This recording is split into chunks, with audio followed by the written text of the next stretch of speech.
Caio, qual que é, a seu ver, a postura que o governo deve adotar? Porque se fala em, inclusive, boicote, retaliação com relação aos produtos brasileiros.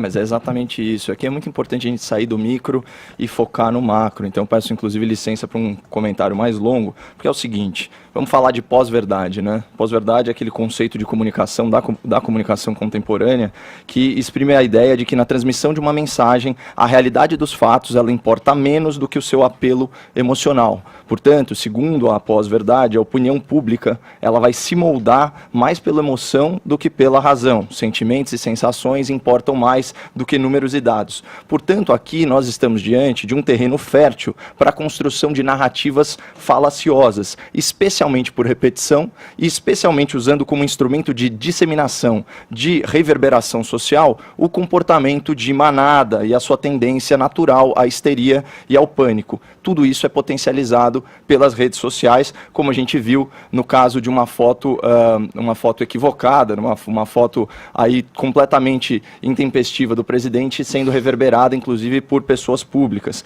A questão amazônica ela é um caso emblemático do uso da pós-verdade na manipulação da opinião pública. Eu, pessoalmente, me recuso a atuar aí como uma caixa de ressonância para essa narrativa que quer destruir a reputação do Brasil. Por isso eu separei aqui 10 fatos elementares para baixar um pouco o tom da polêmica. Primeira coisa, a Amazônia ela não era virgem até 2019. Desmatamento e queimadas elas fazem parte da história recente da região. O Brasil preservou e preserva muito mais da sua vegetação nativa do que as outras economias desenvolvidas no mundo. Os dados são claros. Aqui nós temos 2/3 da vegetação nativa preservada, 66%. A União Europeia só 25%, a China 17% e os Estados Unidos 14%. Terceiro ponto, a legislação brasileira, com seu novo Código Florestal, ela tem viés progressista e ambientalista. Foi aprovada num governo de esquerda e teve como arquiteto, como principal arquiteto, um político filiado ao Partido Comunista do Brasil. Quarto ponto, o agronegócio brasileiro de alto impacto, aquele para exportação, certo? Ele se caracteriza pelo quê? Pela tecnologia, pela produtividade, pela sustentabilidade. Para ilustrar um pouco o que o Zé Maria já trouxe para a gente, em 10 anos, as áreas de pastagem diminuíram 20%, só que a produção de carne cresceu 120%. Na produção de grãos e óleos vegetais, em 3 décadas, o ganho de produtividade foi de 2,5 vezes. Certo? Quinto ponto, a queimada como método de limpeza de terreno, como bem observou o Zé Maria Trindade, é um comportamento arcaico de pequenos produtores e de fraudadores também, de grileiros, de movimentos ilegais de ocupação de terra. Sexto ponto, queimadas naturais, elas são mais comuns nessa época do ano. Sétimo ponto, as condições climáticas, que são circunstâncias de força maior, são o principal fator para potencializar a queimada. Então, assim... E ainda, esse é um 8º ponto, ainda que essas queimadas elas fossem antropogênicas, ou seja, geradas a partir da ação humana, certamente elas não são coordenadas, elas não são nem estimuladas por políticas públicas do governo federal, não tem nada a ver.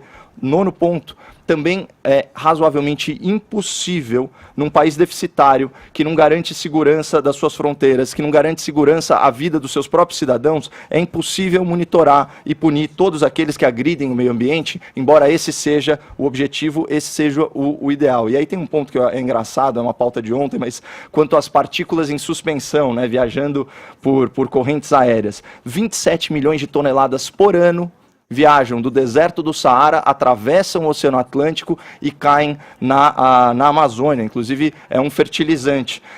Portanto, a fuligem que cobriu São Paulo, embora ela não fosse amazônica, ela poderia muito bem ser. E isso altera a nossa percepção emocional do fato, a percepção emocional em relação ao desmatamento, mas isso não pode alterar a realidade, a análise objetiva dos dados que são aí colocados. O Jorge Pontual, ontem na Globo News, ele relatou o clima de histeria promovido pela grande mídia americana e europeia sobre o tema. E é importante a gente lembrar, o viés dessa mídia progressista é internacionalista. Portanto, eles relativizam a soberania dos países e querem mais poder para organismos internacionais, como a ONU, a União Europeia, o G7 e por aí vai. Então aqui está um outro elemento perigosíssimo nesse caldeirão de narrativa, que é o interesse das grandes potências econômicas em frear o desenvolvimento de nações emergentes, como é o caso do Brasil, praticando o quê? Protecionismo disfarçado. Eles usam a narrativa ambientalista de forma hipócrita, de forma cínica, para criar barreiras às exportações brasileiras de produtos agrícolas e de proteína animal, sem falar da parte de minérios. Eles não conseguem competir com a nossa carne, com o nosso leite, com os nossos grãos, e por isso eles usam supostos crimes ambientais para restringir o nosso comércio internacional. Usam o discurso de preservação ambiental para sequestrar a Amazônia do Brasil e colocá-la sob tutela internacional, para que o Brasil nunca utilize o seu potencial econômico e geopolítico de forma sustentável. Então, é como já preconizou o Enéas Carneiro, o interesse das grandes potências, ele não está nas árvores da Amazônia. Se essa fosse a questão, bastaria que a Europa reflorestasse todo o seu território. O interesse das grandes potências está no subsolo. Ouvintes, pesquisem sobre as suspeitas de crime ambiental praticadas pela Hydro e seus rejeitos de minério em nascentes do Amazonas. A maior acionista da Hydro, vejam só, é o governo da Noruega. E não sejamos ingênuos, nações não têm amigos, nações têm interesses. França, Noruega, Alemanha, não são nossos amiguinhos, são nossos pares, às vezes aliados, às vezes competidores. E falando em cinismo europeu, para fechar, eu relembro ao ouvinte uma frase capciosa do presidente Macron no começo do ano, abre aspas,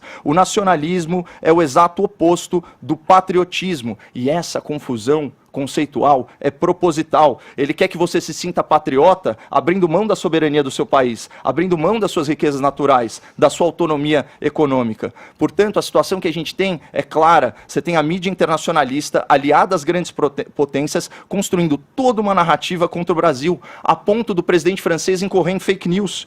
E caberia a quem? Ao jornalismo brasileiro não se prostrar de joelhos para os gringos, né? Não se comportar como um bando de entreguista.